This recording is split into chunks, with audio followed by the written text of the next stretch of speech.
Hi there, and I've gone back to diesel for this video from the good old test track, Clayton Class 17 D8612.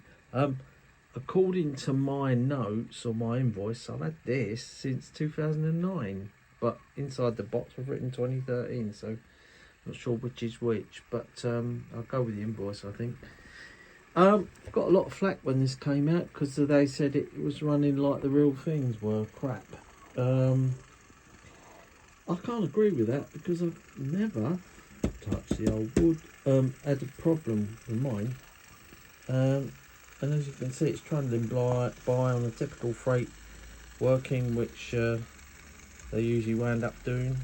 I don't think I've hardly ever seen them on pictures of them when they were in service hauling passenger trains. So here it is on my usual current test train, freight train, and yeah, it's centre cab, class 17 as they were known as, one preserved, and I've been in the cab of it when it was at the Chinner and Princess Risborough Railway. It's a mouthful, isn't it? In Oxfordshire. You have to forgive me, I know you can't comment on my videos and I do make mistakes, so you have to forgive me, and I know I've made some mistakes on information I've given out, so please forgive me on that. But anyway, I was invited up in the cab of this thing when it's parked under the overbridge there just outside the Chinner station, and it wasn't running, but the guy started it up. It was only one engine, the Paxman engine. Wow, what a racket, what a sound it was. You know, it was only one engine, didn't move it, and something else. And the exhaust for these is here. Let's see if I can illustrate that with a screwdriver. Oops, we're going all over the place, aren't we? There we go. Can't get a screwdriver in. This comes up through there, right?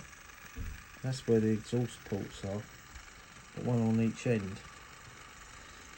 Okay, so yeah, centre cabs, the interior moulding's not that good, you know. They're basically, that's where the motor is, so they sort of gave up on it, sort of thing, Heljan. But like I said, never had a problem with this one, and wouldn't mind getting another one, to be honest.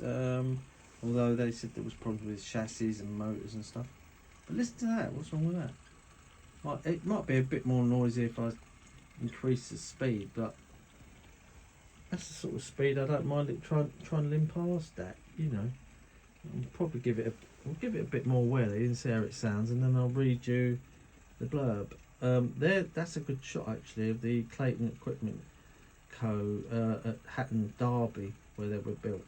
Alright, and that would be the works plate on the side of this thing. And I say, I'll read the blurb out and you can, yeah, it gets a little bit noisy as it goes. This is the one with the small yellow panel on it. Oh, it's got working lights. You should see, whoops. Well, I completely messed that up, didn't I? Start again. I pressed the reverse button. Right, the working lights are actually the route indicator lights, okay? It should be that one. There you go. Now it's a bit bright, and obviously you've got one on the rear end. There's no cab lights in it, and I bunged a driver in each side for working both ways. In reality, I suspect that they'd be sitting side by side, driver and second man facing forward, would be sitting like this, would be a bit silly. But yeah, so we'll take that back up to about 20. I noticed that the light is on at the rear. I might have moved the lights on this. It's possible. I don't know why it's lighting up at both ends like that. I'm not sure if that's correct. But anyway, who cares? So let's read you some of the blurb that comes with this. Kindly supplied by Heljan. The Clayton Type 1 locomotive was introduced in 1961, and sorry, it was introduced in 1963 from a prototype BR design. Sorry, I'm trying to read this and hold the camera, which is a usual problem for me. Right, so Type 1 power category, and eventually 117 were produced. The unique for a BR loco of a large centre cab with 2 engines in low bonnets either side. Right. It was developed due to the poor visibility from existing Type 1s such as Class 15s and Class 20s, which ironically are still running on the national network today. The 15s are long gone. When running bonnet first. The first batch were built at Hatton near Derby and were fitted with GEC electrical equipment and were destined for a short life on the Scottish region, with the final 29 locos being built at Bear Peacock for the eastern and northeastern regions. These having Crompton Parkinson electrical equipment, so both had different electrical equipment.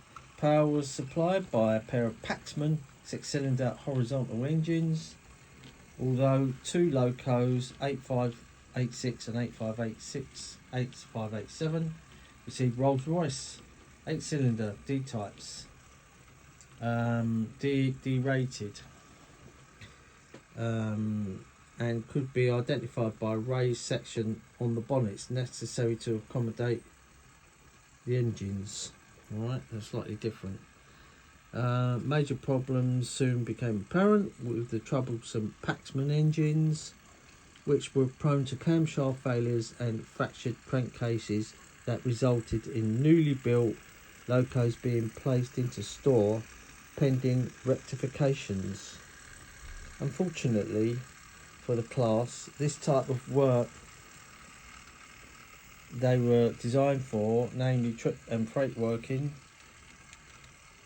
was fast disappearing. Their low engine horsepower limited the work that they could be assigned to, and although they were given more strenuous freight work and some passenger turns, these jobs required the locos to work in pairs, with no train heating supply being available for the class. Passenger work was limited to summer only. The first members of the class were withdrawn in 1968 in October, and all had gone by the end of 1971. 3 locos were spared and transferred to the research department in Derby, although they appeared to have seen little use. Another locomotive has miraculously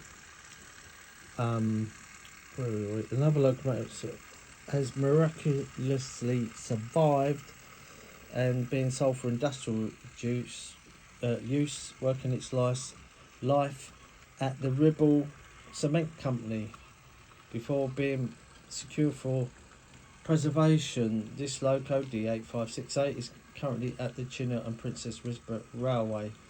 I've seen it at the Severn Valley Railway recently, last year, so it does move around. I'm not sure where it is at the moment. They never received tops numbers, like i.e. class 17 numbers, and some received full yellow ends, and some survived long enough to see full BR corporate blue livery. Although designated class 17, they never received tops numbers, as I've said. Heljan would like to thank the cooperation of Clayton Equipment Limited and the Chinner and Princess Risborough Railway Society. Yes, these very, very unique and unusual, and I'm glad that we've got one to look at when it runs. And they can run on one engine. Yeah, very unusual. Most of them in Scotland and all got scrapped up there And yeah, I just sort of show off this Class 17. I had to have one for the collection, and if you see one come up, don't hesitate in buying it. You know, usually it's going to be on eBay now, I should think. I don't think it's going to come out as part of the EFE range. We'll just stop it as is customary and get some close-up detail and see what we can see close-up about it. Taking some of the details. It's very nice. That motor just probably needs a bit of an oil up. Right, so what we got, Clayton? That's that works plate, I think. Don't know if we can get anything off of that. Whether that's legible under a better camera, don't know. Oh, it's gone completely out of focus. Look at that going on here. Anyway, it's got a metal chassis. It's got the yellow Timken roller bearing axle box covers, which are quite nice. What else we got? We've got the yellow warning panel. Electrification warning panel. We've got the loco number on the front buffer beam. Blue star, denoting the type of coupling system it uses. Look at that. It's quite nice. Buffer beam detail there. You got the coupling hook and all that, you know, quite nicely moulded. That orange thing, I'm not sure what that is. These lovely sprung buffers. So the working directional lights there, which are on. Like I say, minimal cab detail. You've got the BR crest, the later one, which they all carried. Quite nice. A little bit more detail there. Quite, you know, not very good moulded fan detail there, but this is how it was back then, you know, and these were reasonable in price. We'll see how it performs on the Equus Stonham line when it'll have longer run. It's got separately fitted windscreens on there.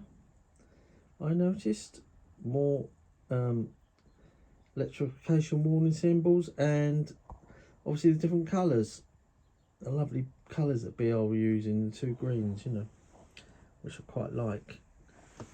And yeah, it certainly captured the look of the Clayton, and no one's ever done it since or before. Anyway, I hope you like that one. We'll set D8612 off, and I'll see you on the next video, and we'll see what else it brings. Probably a steam engine or electric, I should imagine. Anyway, take care. Bye for now.